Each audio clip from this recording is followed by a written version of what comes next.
বিসমিল্লাহির রহমানির রহিম। আসসালামু আলাইকুম রহমতুল্লাহ। কেমন আছেন সবাই? আশা করি মহান আল্লাহ তাআলার অশেষ রহমতে সকলেই ভালো আছেন, সুস্থ আছেন।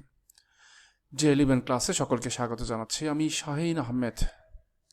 আমাদের আজকে আলোচনার টপিক হচ্ছে হুলিয়া এবং ক্রোক। আমরা জানি কোনো ব্যক্তির বিরুদ্ধে যখন হুলিয়া এবং ক্রোক জারি করা হয়, কুকি পরোয়ানা জারি করা হয়, তার আগে আরও দুইটা স্টেপ নেওয়া হয়। আদালত প্রথমে কিন্তু কোনো ব্যক্তিকে আদালতে হাজির হওয়ার জন্য সমন দিয়ে থাকেন। যদি সমন অনুযায়ী সে হাজির না হয়, নেক্সট টাইমে তার বিরুদ্ধে ওয়ারেন্ট জারি করে থাকেন। ওয়ারেন্ট জারি করার পরে যখন পুলিশ বা ওয়ারেন্ট তামিলকারী অফিসার আদালতকে অবগত করেন যে সেই ব্যক্তি পলাতক রয়েছে, দেন আদালত তার সম্পত্তি তাকে হাজির করার জন্য কি করে থাকেন? হুলিয়া জারি করে থাকেন। মানে একটা হুলিয়া বলতে একটা ঘোষণাপত্র জারি করে থাকেন। তো এরপরে যদি সে আদালতে হাজির না হয়, দেন আদালত তার সম্পত্তি ক্রুক করার জন্য নির্দেশ প্রদান করেন বা কুকি পরোয়ানা জারি করেন। এই হলো মোটামুটি প্রসেস। তো আমাদের আজকের আলোচনার টপিক হচ্ছে হুলিয়া এবং ক্রুক নিয়ে। আমরা ইতিমধ্যে সমন ওয়ারেন্ট সহ প্রায় 11টি ক্লাস সম্পন্ন করেছি। যারা ক্লাসগুলো এখনও দেখেন নাই, সিআরপিসির ধারাবাহিক আলোচনা থাকছে আমাদের এই বইয়ের আলোকে। তো আপনারা ক্লাসগুলো দেখে নিতে পারেন। পাশাপাশি আপনার পেজটি ফলো দিয়ে রাখেন, যারা ফেসবুক থেকে দেখতেছেন, আর যারা ইউটিউব থেকে দেখতেছেন তারা সাবস্ক্রাইব করে রাখবেন। যাই হোক, আমাদের আজকের আলোচনার টপিক হচ্ছে ক্রুকি পরোয়ানা, মানে হুলিয়া এবং ক্রুকি পরোয়ানা। তো আমরা যদি হুলিয়া সম্পর্কে দেখি, এখানে বলা হচ্ছে যে আদালত কি করবেন? পলাতক আসামিকে নির্দিষ্ট তারিখ ও সময়ে ঘোষণা প্রকাশের 30 দিনের কম নয়, মানে 30 দিন সময় দেবে। 30 দিনের কম না সময় দিয়ে কি করবে? তাকে হাজির হওয়ার জন্য একটা লিখিত ঘোষণা দেবে। এই লিখিত ঘোষণাটাই হচ্ছে হুলিয়া। আদালত চায় যে আসামির উপস্থিতিতে মামলার বিচার হোক। সেই উদ্দেশ্যে আদালত আসামিকে হাজির হওয়ার জন্য সমন দিয়েছিল, সে হাজির হয় নাই। নেক্সট টাইমে তাকে হাজির করার জন্য পরোয়ানা দেওয়া হলো, তারপরেও যখন সে হাজির হলো না, দেন আদালত তাকে কি করলো? হাজির হওয়ার জন্য একটা নির্দিষ্ট সময় দিল, সময় দিয়ে একটা ঘোষণা প্রকাশ করলো, যেটাকে আমরা হুলিয়া বা ঘোষণাপত্র হিসেবে জানি। যাই হোক, আদালত এই ঘোষণা যখন জারি করলো, তখন এই ঘোষণাপত্র জারি করার যে পদ্ধতি, সেটা আমরা 87 ধারার আপনার 2 উপধারায় দেখতে পারবো। তো আমি ইতিমধ্যে বলে রাখি, হুলিয়া সম্পর্কে ফৌজদারি কার্যবিধি আইনের 87 ধারাতে আলোচনা করা হয়েছে। আর পিআরবি হচ্ছে আপনার 472 ধারায়। সমনের পিআরবি হচ্ছে 471, আর হুলিয়ার পিআরবি হচ্ছে 472। এই সিকোয়েন্সটা আমরা মনে রাখতে পারি। যাই হোক, হুলিয়া জারি করার ক্ষেত্রে এখানে প্রকাশ্যভাবে পাঠ করে জারি করতে হবে, প্রকাশ্য স্থানে লটকিয়ে দিতে হবে, মানে ওই লোক যেখানে বসবাস করতো সেখানে প্রকাশ্য স্থানে লটকিয়ে দিতে হবে, এবং আদালতের প্রকাশ্য স্থানে বলতে আদালতের নোটিশ বোর্ড আছে সেখানে লটকিয়ে দিতে হবে। যদি হুলিয়া ঘোষণা প্রদানকারী আদালত যদি এই মর্মে বিবৃতি দেয় যে হুলিয়া যথাযথভাবে জারি করা হয়েছে, তাহলে তা যথাযথভাবে জারি করা হয়েছে বলে গণ্য হবে। তারা আপনার পিআরবি 272। আমাদের প্রশ্ন আসতে পারে যে হুলিয়া কাকে বলে, হুলিয়া কার বিরুদ্ধে হুলিয়া জারি করা হয়, কতদিন সময় দেওয়া হয়, এবং হুলিয়া জারি করার পদ্ধতি। এটা নিয়ে ছোটো ছোটো প্রশ্ন থাকতে পারে বা এমসিকিউ থাকতে পারে। যাই হোক, এখন যদি হুলিয়া জারি করার পরে যদি ওই ব্যক্তি আদালতে হাজির না হয়, দেন আদালত কি করে? ওই হুলিয়াধীন ব্যক্তির সকল স্থাবর অস্থাবর সম্পত্তি ক্রোক করার জন্য একটা আদেশ দিয়ে থাকেন, যেটাকে আমরা কুকি পরোয়ানা হিসেবে জানি। তো কুকি পরোয়ানার সংজ্ঞা হচ্ছে আপনার কুকি পরোয়ানার সংজ্ঞা হচ্ছে আপনার ওই 88 দ্বারা। এখানে দ্বারাটা যদিও ভুল রয়েছে, এখানে 88 হবে, এবং পিআরবি হচ্ছে 474, মাইন অর্ডারিং 14। তাহলে আমরা যদি দেখি যে আপনার হুলিয়া হচ্ছে 87 দ্বারায়, এবং ক্রুক করার আদেশ বা ক্রুকি পরোয়ানা হচ্ছে 88 দ্বারায়। এখন আমরা যারা এএসআই থেকে সাব ইন্সপেক্টর পদে পরীক্ষা দেব, তো আমরা একটু হুলিয়া জারি করার যে নিয়ম কারণগুলো আছে এটি একটু আমরা মাথায় নেব। সর্বোপরি সবার জন্য জানা উচিত, যারা কনস্টেবল থেকে এএসআই পরীক্ষা দিবেন বা তারা হয়তো একটু বেসিক ধারণা নিতে পারেন, আর যারা এএসআই থেকে সাব ইন্সপেক্টর পরীক্ষা দেবেন তারা মোটামুটি হুলিয়া বা কুকি পরোয়ানা জারি করার যে নিয়মাবলী 88 1 2 3 4 5 6 7 8 যে কটা উপধারা আছে, মোটামুটি বেসিক একটু ভালো ধারণা নিতে হবে। যাই হোক, আমি যদি উপধারা সহকারে আলোচনা করি, সেক্ষেত্রে আমরা 88 1 উপধারায় দেখতে পাবো, এখানে যেটা বলা হচ্ছে যে আপনার বলা হচ্ছে যে আদালত পলাতক ব্যক্তির সম্পত্তি মানে স্থাবর অস্থাবর সম্পত্তি ক্রোক করার জন্য আদেশ দিতে পারবেন। ঠিক আছে, এটা হচ্ছে একটা বিধান। তো এই যে আদেশ দিবেন, এখন যদি এই এমন একটা সম্পত্তির আদেশ দিলেন যে সম্পত্তির কি করা হয় মানে সরকারকে রাজস্ব প্রদান করা হয়, এরকম সম্পত্তি যদি ক্রোক করার আদেশ দেন, তাহলে সেই সম্পত্তি ক্রোক করার ক্ষেত্রে সেই জেলার আপনার কালেক্টরের মাধ্যমে এটা ক্রোক করতে হবে। নর্মাল প্রসেসে এটা পুলিশ দ্বারাই বা অন্য কোনোভাবে ক্রোক করা যাবে না, সেটা সেই জেলার কালেক্টরের মাধ্যমে ক্রোক করতে হবে। যদি সেই সম্পত্তি কি করা হয় সরকারকে রাজস্ব দিয়ে থাকে, এরকম কোনো স্থাবর সম্পত্তি দিয়ে ক্রোক করার আদেশ দেওয়া হয়, এটা একটা কন্ডিশন দেওয়া আছে, এই বিষয়টা মাথায় রাখবেন। 88 2 পদারে বলছে যে জেলার বাহিরে বা জেলার ভিতরে বা অন্য জেলায় যদি সম্পত্তি ক্রোক করতে হয় সেক্ষেত্রে কি করবেন? হ্যাঁ, আদালত আপনাকে ক্রোক করার জন্য আদেশ দিয়েছে। আপনি যদি ত্রুটিপূর্ণ তামাকের অফিসার হন, তাহলে যে জেলার আদালত ক্রোক করার আদেশ দিয়েছে সেই জেলায় যদি সম্পত্তি থাকে কোনো সমস্যা নাই, আপনি ক্রোক করতে পারবেন। কিন্তু ওই পরোয়ানা নিয়ে আপনি যদি অন্য জেলায় ক্রোক করতে চান, সম্পত্তি ক্রোক করতে চান, সেই ক্ষেত্রে ওই জেলার জেলা ম্যাজিস্ট্রেটের নিকট কী করতে হবে? অনুমতি নিতে হবে বা পৃষ্ঠাঙ্কন করাতে হবে। পৃষ্ঠাঙ্কন করে দেন আপনি ওই আপনার ওই একই আদেশে আপনি কী করতে পারবেন? ওই সম্পত্তি মানে অন্য জেলা থেকেও আপনি আটক করতে বা ক্রোক করতে পারবেন। এই হচ্ছে আপনার 88 2 পদারে বলছে।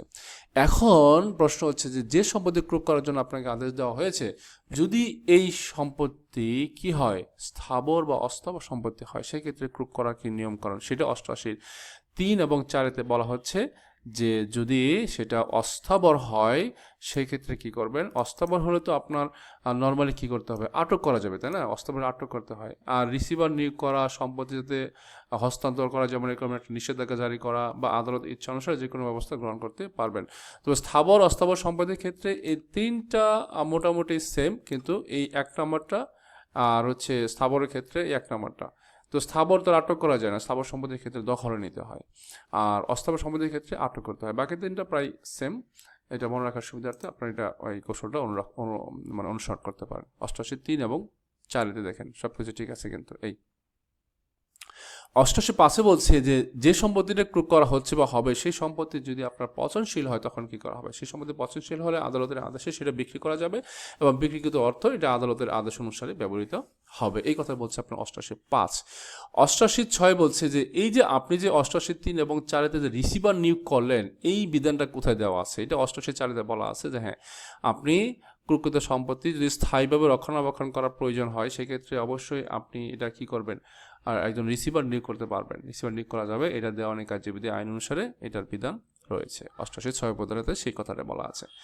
এরপর আসেন হচ্ছে 88 6-এর ক খ ঘ ঘ। আমরা যদি এটাকে বিস্তারিতভাবে এখানে আলোচনা করার চেষ্টা করি, এখানে দেখতে পারবো যে সম্পত্তি ক্রোক করার জন্য আপনাকে আদেশ দেওয়া হয়েছে, ক্রোকের পরোয়ানা দেওয়া হয়েছে, আপনি ক্রোক করার সময় আপনি দেখলেন যে বা ক্রোক করার পরে আপনার দেখা গেল যে এই সম্পত্তির মধ্যে মানে নিরপরাধ ব্যক্তির সম্পত্তিও ক্রোক করা হয়ে গেছে।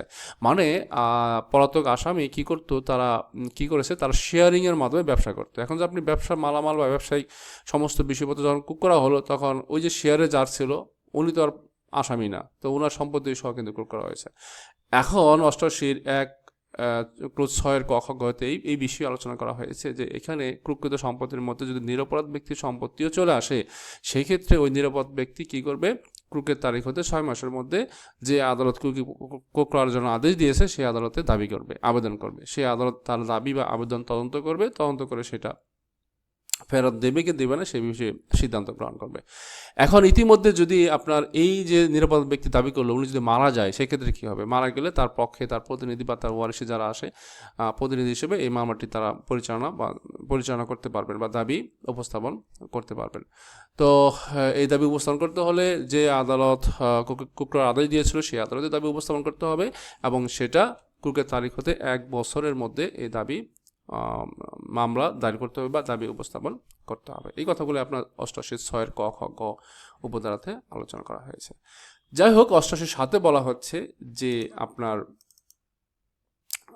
প্রকৃত হুলিয়াধীন ব্যক্তি যদি হাজির না হয়, হুলিয়ার মধ্যে যে সময় দেওয়া হয়েছিল হাজির হয় নাই এবং তার সম্পত্তি যদি ক্রোক করা হয়, তাহলে আপনার সেই সম্পত্তি কী হবে? সরকারি হেফাজতে চলে যাবে, এটা নর্মাল প্রসেস। কিন্তু এই সম্পত্তি ক্রয় করার আদেশ থেকে যদি 6 মাস অতিবাহিত না হয়, মানে 6 মাসের মধ্যে পরে হলে আর কি সরকারি হেফাজতে নেওয়া যাবে, 6 মাস অতিবাহিত যদি না হয়, আর সেটা যদি আপনার ওই যে 88 ক উপাদারে যেটা নিরপরাধ ব্যক্তির সেটা যদি নিষ্পত্তি না হয় তাহলে সেটা বিক্রি করা যাবে না। তবে আবার যদি পচনশীল হয় তখন আদালতের নির্দেশে বিক্রি করা যাবে।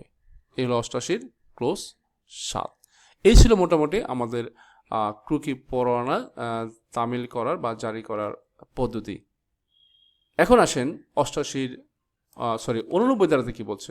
89 ধারাতে বলা হচ্ছে যে এই যে 88 7 উপধারাতে যে পচনশীলের উপধারাতে যেটা বলা হলো যে সরকারি হেফাজতে নিয়ে নিল, এখন এই সম্পত্তি যদি মানে ক্রয় করার তারিখ, যে সম্পত্তি ক্রয় করা হয়েছে আপনার 88 ক্লোজ 7 সরকারি হেফাজতে নেওয়া হয়েছে, তো এটা যদি আপনার কি হয়, মানে যার সম্পত্তি ক্রয় করা হয়েছে ওই লোক যদি 2 বছরের মধ্যে আদালতে হাজির হয় এবং আদালতকে যদি সন্তুষ্টি করতে পারে যে সে আসলে পলাতক ছিল না, আত্মগোপন করে নাই, সে হুলিয়া সমনের নোটিশ কোনো কিছুই পায় নাই, এরকম যদি সে এভিডেন্স বা কারণ বা যুক্তিসঙ্গত কারণ দেখাইতে পারে, তো আদালত তখন তার কি করবে, তার ক্রয়কৃত সম্পত্তি ফেরত দিয়ে দেবে। আসলে আদালতে তো ক্রয় করা তার উদ্দেশ্য না, উদ্দেশ্য হচ্ছে ওই ব্যক্তিকে আদালতে হাজির করা। আমি প্রথমে বলেছি যে আদালত চায় যে তার উপস্থিতিতে, আসামির উপস্থিতিতে মামলা পরিচালিত হোক, আসামি দেখুক যে তার মামলা কীভাবে পরিচালিত হচ্ছে।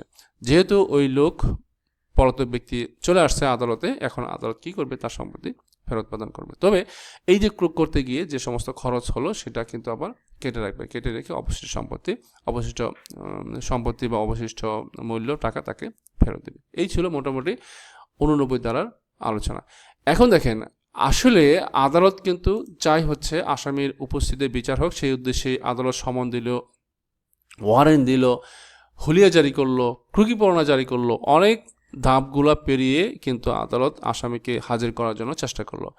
এখন 2025 সালে যেটা হয়েছে, 25 সালে অর্ডিন্যান্সের মাধ্যমে সিআরপিসিতে ব্যাপক সংশোধন আনা হয়েছে, সেটা আবার 26 সালে আইনেও কনভার্ট করা হয়েছে। এখন এখানে যেটা বলা হচ্ছে যে আসলে পলাতক মামলার আসামি, মানে পলাতক আসামির মামলা, এটা দ্রুততম সময়ের মধ্যে বিচার করার জন্য আদালত কি করলো, এখানে আসামির অনুপস্থিতিতে বিচার করার যে আপনার বিধিবিধান বা ধাপগুলো ছিল, সমন, ওয়ারেন্ট, হুলিয়া, ক্রুক, এটাকে আদালত মিনিমাইজ করেছে। এখানে বলছে যে আসলে এখানে হুলিয়া বা ক্রুক জারি করার আবশ্যকতা নেই, যেহেতু সে পলাতক রয়েছে, তাকে আর হুলিয়া দিয়ে ক্রুক করে ঝামেলা করার দরকার নেই, সময় বাড়ানোর দরকার নেই। দ্রুত সময়ে মামলার বিচার নিষ্পত্তি করার জন্য আদালত কি করতে পারবেন, সরাসরি, যেহেতু আসামি পলাতক রয়েছে, আদালত চাইলে হুলিয়া ক্রুকি পরোয়ানা না দিয়েও সরাসরি আপনার কি করবেন, একটা পত্রিকার মাধ্যমে বিজ্ঞপ্তি প্রকাশ করবেন।